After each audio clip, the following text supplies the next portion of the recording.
Asini rohama dihamu dohot dame nasian Tuhan debata amatta dohot sian anakna Yesus Kristus Tuhatai. Amin. Shalom, selamat pagi Bapak Ibu Saudara-saudari yang terkasih di dalam nama Tuhan kita Yesus Kristus. Di pagi ini, di hari Selasa 24 Januari 2024, kita disapa oleh firman Tuhan yang akan menghantarkan kita untuk melakukan aktivitas kita di dalam satu hari ini, tertulis di dalam Galatia pasal 2 ayat 20. Demikianlah firman Tuhan. Dada au be na mangului nuai, Kristus do mangulu di bagasan au. Ia mangulu peau nuai di bagasan daging, mangulu marhite-hite hapor siaon, di anak ni debata nama kaholongi au jalana mangalehon dirina humokop au. Namun aku hidup, tetapi bukan lagi aku sendiri yang hidup, melainkan Kristus yang hidup di dalam aku. Dan hidupku yang kuhidupi sekarang di dalam daging adalah hidup oleh iman dalam Anak Allah yang telah mengasihi aku dan menyerahkan dirinya untuk aku. Demikian firman Tuhan. Bapak, Ibu, Saudara-saudari yang terkasih dalam Kristus Yesus Tuhan kita, sebuah lagu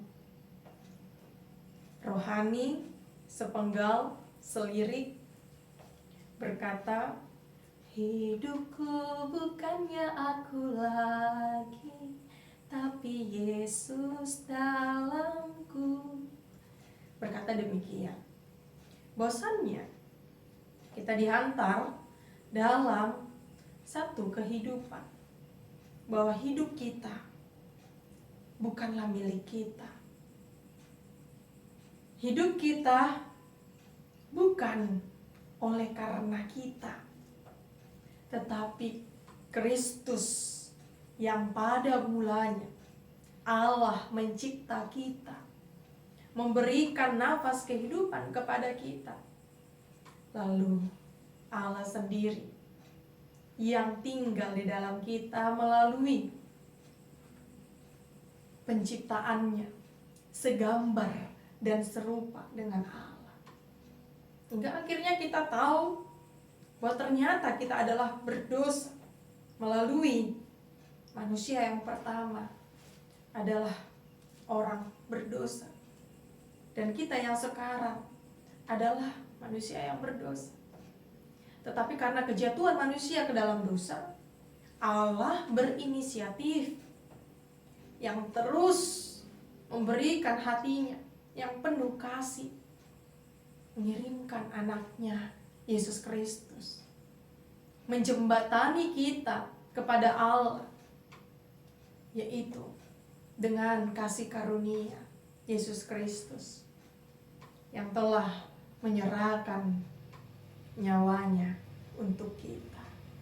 Itu sebabnya oleh karena Kristus telah tinggal di dalam kita, maka kita bukanlah kita lagi. Aku bukan lagi aku yang dulu, yang adalah manusia berdosa sesuai dengan dosa warisan yang kita terima, tetapi telah dibaharui di dalam Yesus Kristus, sehingga hidupku adalah di dalam Kristus. Itulah yang akan kita hidupi sebagaimana yang dihidupi oleh Paulus di dalam Galatia 2 ayat 20 ini, Bapak Ibu Saudara-saudariku. Meyakinkan kita bahwa hidup kita bukan lagi oleh karena hidup kita sendiri, melainkan Kristus yang hidup di dalam kita, di dalam aku. Dan hidup yang kita hidupi sekarang di dalam daging, yang kita tahu di dalam iman pengharapan kepada Tuhan, supaya hidup kita tidak lagi dipenuhi dengan roh-roh kedagingan, Tapi biarlah dihidupi, dihinggapi, dikuasai oleh Roh Kristus di dalam setiap perbuatan dan perilaku kita. Bapak, Ibu, Saudara, dikatakan roh memang penurut, tetapi daging lemah. Itu sebabnya jangan biarkan dagingmu lemah. Jangan biarkan dirimu mengalami kekosongan. Tapi biarlah roh dari Allah, Roh Kudus, menghinggapi hidup kita, tinggal di dalam hidup kita, tinggal di dalam daging tubuh kita, sehingga terpancar melalui perbuatan dan perilaku kita. Bapak, Ibu, Saudara-saudari yang terkasih dalam Kristus Yesus Tuhan kita, kita adalah orang-orang yang telah dibenarkan oleh karena iman kepada Kristus. Kita hidup yang terus berpengharapan di dalam Kristus yang mengasihi kita dan yang telah menyerahkan dirinya untuk kita. Lalu bagaimana respon kita sebagai orang-orang yang telah dibenarkan oleh iman percaya kita kepada Dia?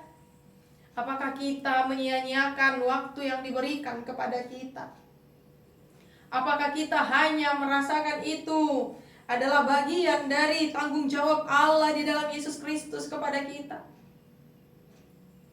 Tapi justru kita diajak untuk mau membaharui hidup kita dengan komitmen bahwa hidupku bukannya aku lagi, tetapi Kristus yang hidup di dalam aku.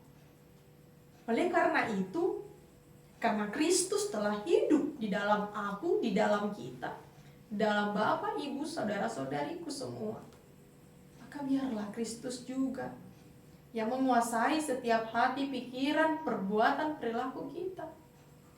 Terpancarlah di dalam semua yang kita lakukan di dalam kehidupan kita.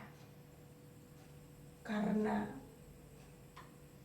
penyerahan diri yang diberikan Yesus Kristus dalam kehidupan kita, itu jugalah yang mau kita hidupi, yang terus kita perjuangkan di dalam kehidupan kita saat ini. Kalaupun banyak isu, kabar-kabar silih berganti, seolah mengganggu iman percaya kita tentang dunia yang saat ini. Ketika berita telah dinyatakan di akhir tahun lalu, apa yang akan terjadi di tahun 2023, seolah sudah ada yang mengetahui. Tetapi sebagai orang-orang yang hidup di dalam Kristus, kita pun memiliki pengharapan bahwa Kristus akan terus bergerak, berjalan bersama-sama kita. Bukan kita yang memilih Dia untuk menjadi bagian dari hidup kita, untuk tinggal di dalam hidup kita, tetapi oleh Dia, dari Dia, dan untuk Dia, yaitu Kristuslah hidup kita. Dari Kristus, oleh Kristus, dan untuk Kristus. Kiranya Tuhan Yesus menguatkan, menyertai, dan memberkati kita semua. Amin. Kasih karunia dari Tuhan Yesus Kristus, serta kasih setia Allah Bapa, dan persekutuan Roh Kudus memberkati dan menyertai kamu sekalian hari ini, esok, dan sampai selama-lamanya. Amin.